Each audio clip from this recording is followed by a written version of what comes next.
예수님께서 3년 동안 사역하셨던 것은 예루살렘이 아니라고 그랬죠. 예루살렘께서 사역하셨던 데는 예루살렘이 아니고요, 갈릴리 지방이었습니다. 3년 동안 갈릴리에 주로 계셨고요.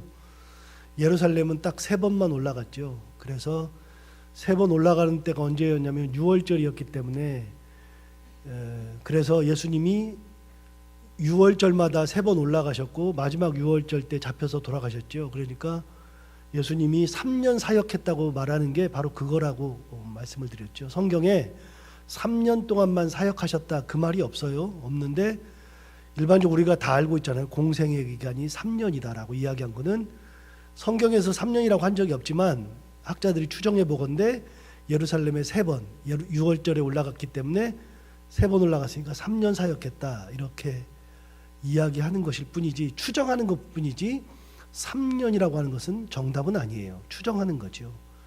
그럼 6월절에 3번 올라간 기록이 어디 있느냐? 마태, 마가, 누가복음에는 없고요. 요한복음에만 6월절이라는 표현이 3번 나오고 그 6월절에 예루살렘으로 올라가셨다는 표현이 나오죠. 그러니까 요한복음을 기준으로 해서 3번 올라가셨기 때문에 3년 사역하셨다 이렇게 이야기하죠. 그러면 예수님의 사역의 무대는 항상 말씀드리지만 갈릴리라 그랬습니다. 나사렛은 고향이고 갈릴리에서 주로 활동하셨죠. 갈릴리 근처에서 활동하셨는데 나사렛은 갈릴리에서 차로 지금 차로 한 15분 정도 떨어져 있나요? 한 20분 정도 떨어져 있나요? 정확하게는 잘 모르지만 그 정도 떨어져 있어요. 이렇게 멀지 않아요. 그러니까 예수님이 고향은 나사렛이시고 갈릴리에서 주로 사역을 3년간 하셨죠. 예루살렘에 올라가지도 않는 예수의 소문이 예루살렘까지도 나오는 거예요. 그 소문이 예루살렘까지도 나니까 많은 사람들이 예수님한테 찾아오는 사람들이 많았어요. 그 중에 오늘 또 한 부류의 사람들이 찾아왔죠. 참 놀라운 기사예요. 그냥 스쳐 넘어가기 쉬운데 사실은 보면 굉장히 재미있는 기사죠. 1절 한번 보실까요? 그때에 바리새인과 서기관들이 예루살렘으로부터 예수께 나와 이르되 그랬잖아요. 자, 지금 예수님은 어디 계셔요? 갈릴리 계시죠. 예수님의 사역지는 갈릴리니까. 갈릴리 계시는데 바리새인과 서기관들이 왔는데 어디서부터 왔어요? 예루살렘으로부터 왔죠. 우리 그냥 막 넘어가죠. 넘어갔는데 사실은 그런 역사적인 배경이나 예수님의 사역을 알게 되면 이게 굉장히 특이하다라는 것을 알 수 있죠. 서기관과 바리새인들이 왜 찾아왔을까요? 여러분, 서기관과 바리새인들이 찾아와서 예수님 앞에 나왔을 때는 좋은 일은 하나도 없죠. 다 꼬투리 잡으려고 하는 거죠. 사실은 바리새인들이 예수님을 죽이려고 모의하고 작당하고 그 모의는 이미 했고요. 이미 앞에서 나왔고 모의, 죽이려고 어떻게 죽일까? 모의하는 장면도 나왔고 뒤에 가면 또 나오고요. 바리새인과 서기관들 그리고 대제사장을 비롯한 제사장들이 예수님을 죽이려고 끝까지 모의하니까요. 이 사람들이 예수님께 나왔다는 것은 좋은 의미가 아니고 꼬투리를 잡으려고 하는 의미죠. 자, 그러면 도대체 왜 나왔는가 한번 볼까요?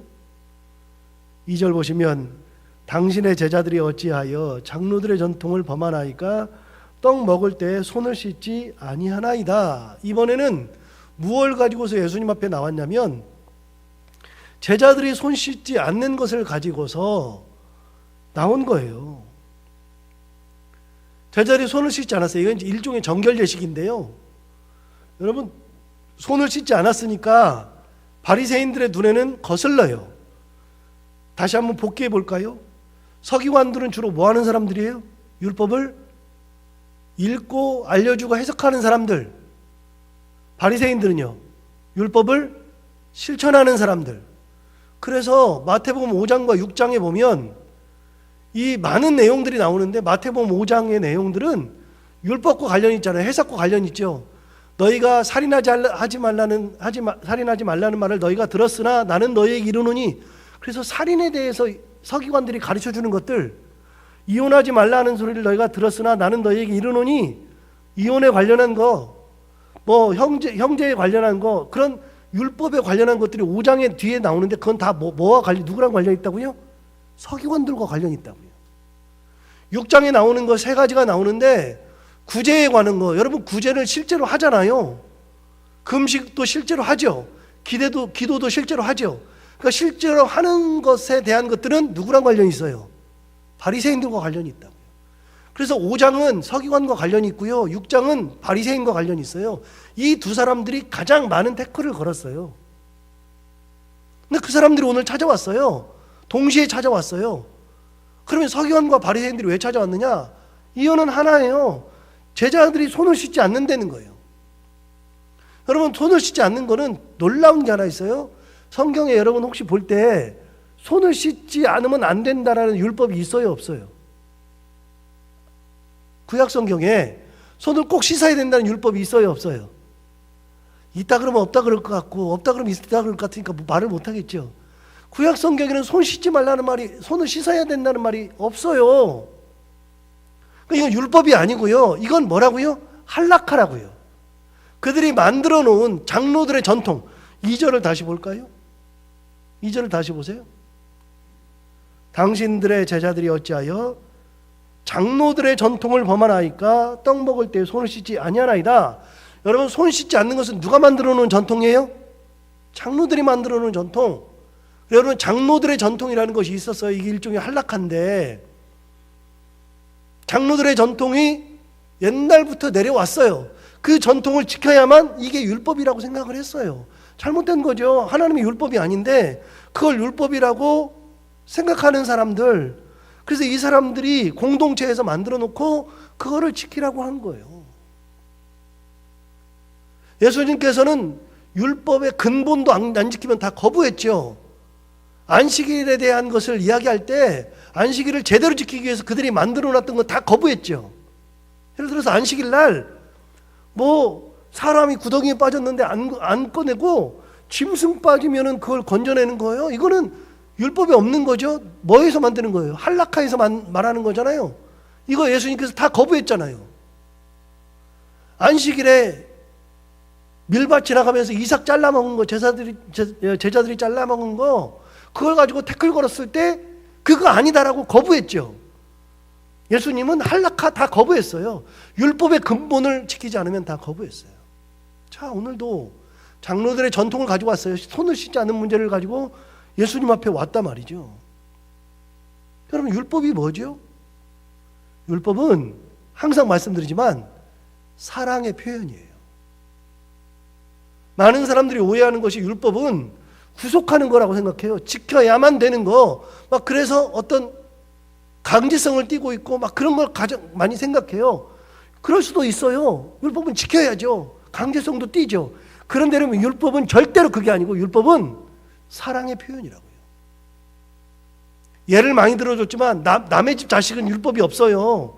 규율이 없어요. 내 규율이 들어가질 않아요. 남의 집 자식인데 내가 10시까지 들어오라는 소리를 할 필요가 없죠. 여자애가 밤을 새우고 오든지 뭘 하든지 내가 관여할 이유가 없는 거 아니에요? 내 자식이 아닌데. 누구한테만 규율을 줘요? 내 자식한테만 주는 거죠. 여러분, 교회의 법은요, 교회에서 뭘 따라야 되는 거, 룰을 가지고서 따르는 것은 이 교회에 다니는 사람들만 가지고 있는 그 룰이에요. 다른 데는 필요가 없어요. 저 옛날에 고등학교 다닐 때요, 우리 교장 선생님이 처음에 고등학교 딱 입학했더니 첫 마디가 뭐냐면 담 넘어 다니지 말라 그랬어요. 야간 자율학습 잘하고 담 넘어 다니지 말라고. 근데 이게 다른 학교에서는 안 그래요. 왜 그런 소리를 해요? 담 넘어 다니는 애들이 많으니까 그런 소리 하는 거 아니에요? 아니, 옆 학교 가가지고 담 넘어 다니지 말라 그래요? 미친 사람이죠. 여러분, 누구도 간섭 안 해요. 남의 집 식구는 간섭 안 해요. 율법은요, 누구한테만 주는 거예요? 내 자식한테만 주는 거라니까요. 여러분도 자식들한테 그렇게 하잖아요. 우리 다 그렇게 했잖아요. 옛날에 다. 이렇게 하지 말아라, 해라. 계속 그러잖아요. 하라, 하지 말라. 계속 그러죠. 자식들한테만 하는 거예요. 왜 그래요? 사랑하니까 하는 거예요. 율법을 왜 줬어요? 하나님이 율법을, 십계명을 왜 줬어요? 사랑하니까 준 거예요. 사랑하니까. 그걸 주신 이유가 있어요. 율법을 지켜야 되는 이유가 있어요. 십계명을 지켜야 되는 이유가 뭐냐면 이걸 지켜야, 그걸 지키면서 하나님을 항상 생각하려는 거예요.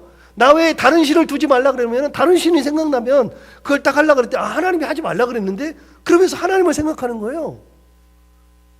내 이름을 망령되이 일컫지 말라 그랬으면 내가 다른 짓을 하다가도 하나님의 이름을 망령되이 일컬으면 안 되지. 안식일을 거룩하게 지키라 그러면 안식일 날 다른 짓을 못하는 거 하려고 그럴 때다 뭔 생각이 나요? 하나님의 날인데 하나부터 열까지 뭐 생각하라는 거예요? 하나님 생각하는 거예요. 그럼 내 부모를 공경하라 그랬을 때 부모를 공경하지 않았을 때에는 생각이 딱 나잖아요. 어떤 생각이 나? 하나님이 공경하라 그랬는데 내가 안 하고 있잖아요. 아, 내가 하나님의 말씀을 지키지 않는구나. 하나부터 열까지 율법이라고 하는 것은요, 그걸 지키면서 누굴 생각하라고요? 하나님 생각하라고요. 그런데 그게 아니라 뒤집어졌어요. 율법을 안 지키면 정죄하기 시작한 거예요. 율법을 안 지키면. 너 왜 안 해? 너 왜 안 해? 하나님을 생각하는 게 아니라 다른 것으로 바뀌었어요. 율법을 지켜야만 되는 걸로. 그리고 안 지키면 정죄하잖아요. 이게 똑같잖아요. 안 지키는 정죄. 뭐까지 만들었냐? 장로들의 전통까지 만들어서. 그러니까 왜 손을 씻지 않습니까? 이렇게 오는 거예요. 그런데 보세요. 예수님께서 다 거부했잖아요. 전부 다. 대표적으로 예수님만 그러는 게 아니라 제자들도 요바에 있을 때, 베드로가 요바에 있을 때 하늘에서 환상이 내려왔는데 환상 속에서 보자기가 내려오는데 보자기가 내려왔을 때 그 보자기에 넷 귀퉁이가 딱 달려 있으면서 내려왔는데 그걸 풀어보니까 구약 성경에 못 먹을 것들이 다 들어있는 거예요. 레위기에 나와 있는 것들. 그걸 보니까 베드로가 뭐라 그래? 예수님, 하나님, 저는 지금까지 이런 것들을 먹어본 적도 없습니다. 그랬더니 먹어라 그러잖아요. 3번 내려오죠. 그러고 나서 아, 이게 뭐지? 그러고 있는데 사람이 오잖아요. 가이사랴에서 사람이 와가지고 기도하는 중에 하나님이 너한테 가라 그랬다. 그래서 누가 보냈냐 그랬더니 가이사랴에 사는 고넬료가 보냈다 그랬잖아요. 이게 어디 나오는 기사예요? 제가 말씀드리는 것은 사도행전 10장 얘기예요. 그 유명한 고넬료 이야기 하기 전에 바로 앞에 하나님께서 보자기에 쌓인 것을 먹으라고 하셨잖아요. 그게 율법을 다 하나님께서 이제는 필요 없으니까 다 안 해도 된다. 사도 바울이 뭐라 그랬어요? 사도 바울이 고린도전서에서 제사 음식을 가지고서 고민하는 사람들한테 이렇게 얘기했어요. 제사 음식 그거 가지고서 왜 고민하냐? 누구한테 드렸든 상관없으니 먹어라. 괜찮다. 뭐 먹는다 그래서 문제되지 않는다. 대신 나는 믿음이 약한 사람들이 있어서 내가 먹으면 그 사람들이 시험 들까 봐 나는 안 먹는다. 그러나 먹어도 괜찮다. 여러분 제사 음식이 뭐가 걸려요? 옛날에는 다 걸렸다고요. 그것이 주가 되면 안 돼요. 여기 얘기하잖아요. 장로들의 전통을 가지고 왔으니까 이게 주가 됐죠. 왜 손을 안 씻느냐? 그게 도대체 하나님과 무슨 상관이 있어요? 아무 상관없는 걸 가지고서 와가지고 그 얘기하고 있으니까. 자, 장로들의 전통은 아무리 높아도요 율법보다 아래래요. 그런데 뒤집어졌잖아요. 지금. 자, 3절 볼까요? 3절을 보시면 대답하여 이르시되 너희는 어찌하여 너희의 전통으로 하나님의 계명을 범하느냐. 이게 참 재밌는 내용인데요. 여러분 자기들이 장로의 전통으로 하나님의 계명을 범한대요. 그러면서 예를 들어준 것이 있는데 4절부터 보면 그 예가 나와요. 장로들의 전통과 하나님의 율법. 자, 어떤 거냐? 4절 보시면 하나님이 이르셨으되 내 부모를 공경하라 하시고 또 아버지나 어머니를 비방하는 자는 반드시 죽임을 당하리라 하셨거늘. 이게 뭐예요? 율법이에요. 율법. 4절이 율법이에요. 다시 볼까요? 4절의 율법을 하나님이 이르셨으되 내 부모를 공경하라 하시고 또 아버지나 어머니를 비방하는 자는 반드시 죽임을 당하리라. 이 두 가지가 다 율법이에요. 성경에 나오는 거예요. 거기 기역, 니은 나오잖아요. 기역은 어디예요? 출애굽기 20장. 니은은 어디예요? 니은은 출애굽기 21장. 이렇게 딱 나오죠. 예, 신명기는요. 신명기 5장은요. 출애굽기 20장 12절과 신명기 5장 16절이라 나오잖아요.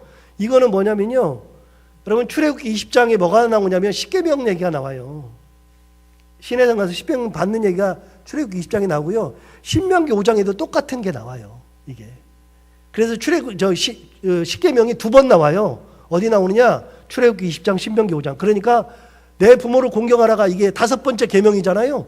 그러니까 출애굽기 20장과 신명기 5장이 나오는 거고, 그 다음에 부모를 아버지나 어머니를 비방하는 자는 반드시 죽임을 당하리라. 이건 어디 나오느냐? 출애굽기 21장에 나와요. 이게 율법이라고요. 그러면 5절 봐봐요. 5절을 보시면 너희는 이르되가 뭘까요? 장로들의 전통이에요. 장로들의 전통.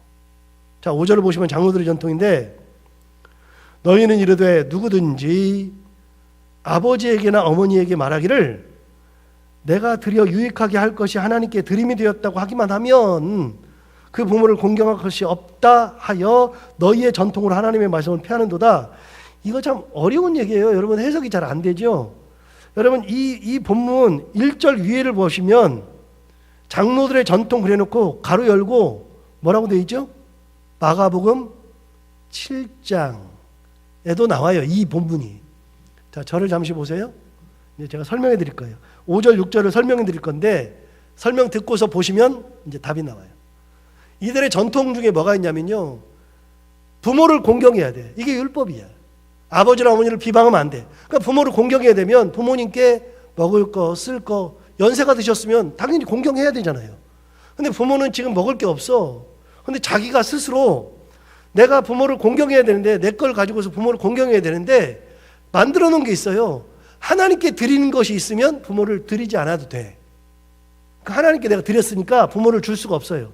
하나님께 드림이 되었습니다. 그러고서 하나님이 전에다 갖다 대면 부모를 안 드려도 되니까 그걸 뭐라 그러냐. 마가복음 7장에 보면 뭐라 그러냐면 고르반이라 그랬어요. 고르반. 나중에 찾아보시면 돼요. 오늘 가셔서 마가복음 7장을 가서 보시면 고르반이라고 나와요. 고르반. 이게 뭐냐. 하나님께 드림이 되었다 이 말이에요. 자, 그러면 여러분 하나님께 드림이 됐으니까 하나님께 드리죠. 그러면 하나님께 드렸으니까 내가 없잖아요. 부모를 공경할 돈이 없잖아. 그러니까 안 드려도 돼요. 그런데 이 사람들이 이걸 악용한 거야. 어떻게 악용했느냐. 하나님께 드림이 되었다 그래놓고서 안 드려. 고르반. 이거 고르반이에요. 고르반. 하나님께 드릴 거예요. 어머니한테 드릴 거, 아버지한테 드릴 것도 이거 고르반이라고. 고르반이니까 안 드려도 되잖아요. 그러니까 드리든 안 드리든 상관이 없어. 고르반 그러면 이거는 하나님 거라고 생각하고 그냥 안 해도 돼. 부모를 공경하지 않죠. 자, 5절 6절 다시 읽어볼까요? 너희는 이르되 누구든지 아버지에게나 어머니에게 말하기를 내가 하나님께 드려 유익하게 할 것이 유익하게 할 것이 하나님께 드림이 되었다고 하기만 하면 그 부모를 공경할 것이 없다 하여 너희의 전통으로 하나님의 말씀을 폐하는도다. 예, 고르반이라는 것을 만들어 놓은 거예요. 전통으로. 고르반이라고 하나님 겁니다. 하나님 드릴 겁니다. 그러면은 부모를 안 드려도 되니까 그래놓고 안 드린다니까요. 결국 하나님의 율법을 범했잖아요. 부모를 공경하지 않았잖아요. 어떻게 했어요? 자기들 전통으로 하나님의 말씀을 지금 거부하고 있잖아요. 그러던 사람들이 와가지고 뭐라 그러냐면 전통에 손을 씻게 돼 있는데 왜 손을 안 씻어요? 그거 가지고 지금 트집 잡고 있어요. 예수님 보니까 웃기지도 않는 거예요. 거꾸로 율법을 가지고서 전통을 봐야 되는데 전통 가지고서 율법을 재단하고 있으니 장로들의 전통으로 율법을 범하는도다. 6절 뒤쪽을 볼까요? 6절 뒤쪽을 보시면 너희는 그 부모를 공경할 것이 없다 하여 너희의 전통으로 하나님의 말씀을 폐하는도다. 이 사람들이 이러고 살았어요. 여러분 뭐가 중요한 건데요? 진짜 중요한 것은 말씀이 중요한 거잖아요. 하나님께서 주시는 말씀이 중요한 거지 다른 것이 중요한 것이 아니에요. 어저께 우리 전사님하고 9시가 되면 같이 이제 제 방에 모여가지고서 커피도 살짝 한잔하고 이런저런 얘기도 하고 교회 얘기도 하고 어떻게 해야 되는지 이런 얘기도 하고 그러는데 엊그저께도 그런 얘기 했어요. 여러분 제가 지금까지 그 신학교를 다니면서부터 배웠던 것 중에 하나가 뭐냐면요. 기독교 윤리라는 게 있어요. 기독교 윤리. 그 윤리가요. 고정 윤리가 아니에요. 변동 윤리예요. 다 가변 윤리라고요. 윤리 중에서 다 변했어요. 뭐가 변했어요? 진짜 다 변했어요. 우리 대표적으로 예를 들어 볼까요? 우리 어렸을 때 주일날 뭐 싸먹었죠? 지금은요. 사먹죠. 그거 가지고 뭐라고 안 하죠. 그러면 옛날에 교회에 드럼 들어왔어요? 못 들어왔어요? 못 들어오던 시절이 있었어요. 지금은요. 드럼 여기다 설치해 놓고 있네요. 옛날에 교회에서 여러분 국악기 썼어요? 못 썼어요? 북이나 장고요. 우리는 요즘 저희 교회는 잘 안 하지만 북이나 장고 옛날에 썼어요? 못 썼어요? 못 썼어요. 그거 썼다가는 그 무당들 하는 짓이라 그랬어요. 특히 꽹과리 같은 거. 지금은요, 국악 찬양단 있어요. 여러분, 교회가 정해놓은 것이 그게 답이 아니에요. 전부 다 변하는 거예요. 대표적인 예를 들어볼까요? 구약 성경에 아브라함도 후처가 있었어요. 많은 사람들이 첩을 다 줬다고요. 여러분, 솔로몬은 부인이 몇 명이에요? 1000명이에요. 지금은요, 그랬다가는 큰일 나죠. 여러분, 윤리가 변한다니까요. 전부 다 시대에 따라서 윤리가 변해요. 하나님께서 주신 그것도 윤리는 변하지 않는 게 하나 있어요. 딱 변하지 않는 거 딱 하나. 주님께서 우리를 위해서 돌아가셨다는 사실은 변하지 않는 거고, 십자가도 변하지 않는 거고요. 그분을 믿어야 구원받는다는 것도 변하지 않는 거예요. 다른 것들은요, 무의미해요. 옛날에는 교회에 모자 쓰고 들어오면 큰일 났어요. 모자 벗으라 그랬어요. 근데 지금은요, 괜찮아요. 저 옛날에 그랬다니까요. 중고등부 교육전사 할 때 슬리퍼 신고 교회 오면요, 슬리퍼 벗겨가지고 못됐죠. 그거 벗겨가지고 뺨 때리고 그래서 제가 너 교회 오지 말라 그랬어요. 미친 거 아니에요? 슬리퍼라도 신고 교회 오는 게 얼마나 감사한데, 고등학교 아이가. 네? 여기다가 브릿지 한다고 제가 머리 뽑아버린다 그랬어요.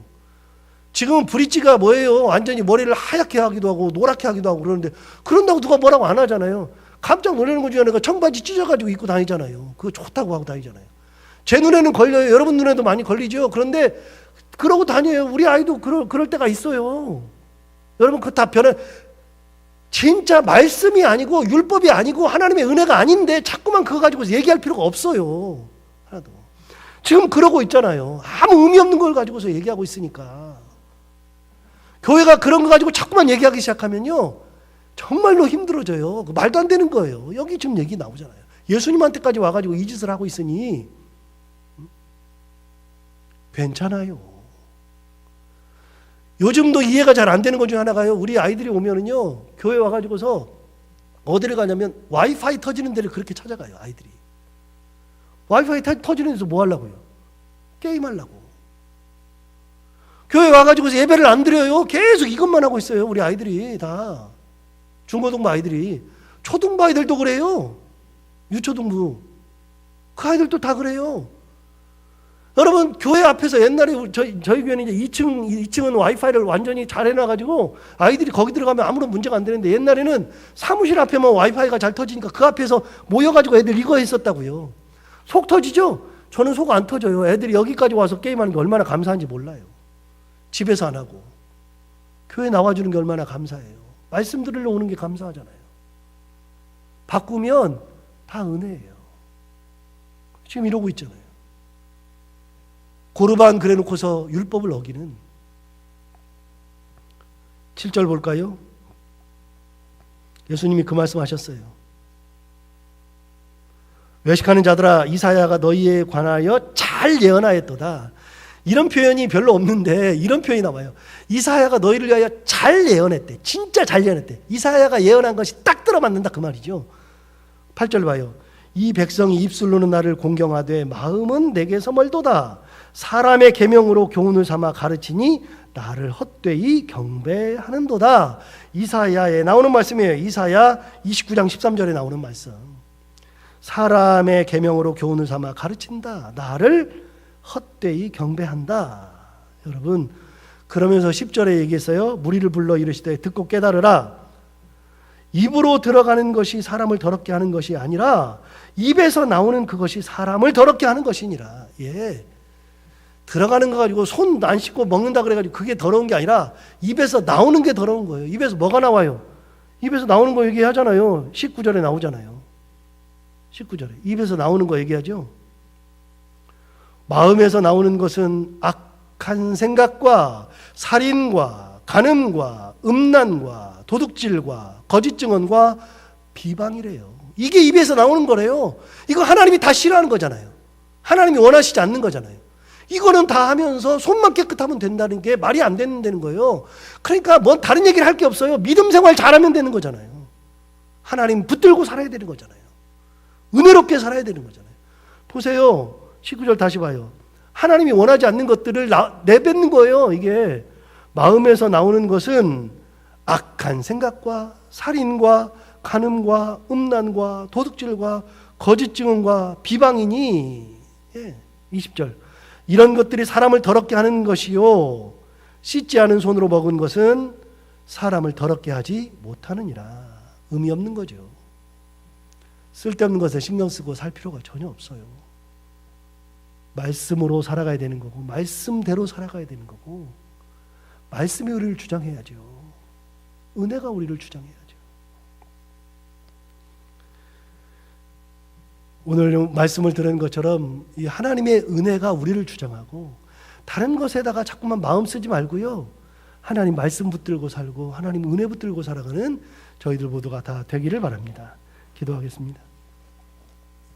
하나님 아버지, 오늘 귀한 말씀으로 또 하루를 깨우쳐 주셔서 감사합니다. 하나님 은혜 가운데 우리를 붙드셔서 혹시라도 우리도 서기관과 바리새인들처럼 진짜 열심히 특심해서 예루살렘에서 갈릴리까지 가서 이 문제를 가지고 예수님 앞에 따졌던 그들처럼 혹시라도 우리는 그런 것은 아닌지 다시 한번 돌이켜보며 하나님 아버지, 우리가 진짜 말씀을 붙들고 살고 은혜를 붙들고 살고 본질이 아닌 것을 붙들고서 자꾸만 그것을 본질이라고 우기는 그런 일이 없게 하여 주옵시고 하나님의 은혜를 붙들고 살아가는 저희들 모두가 다 되게 하여 주옵소서.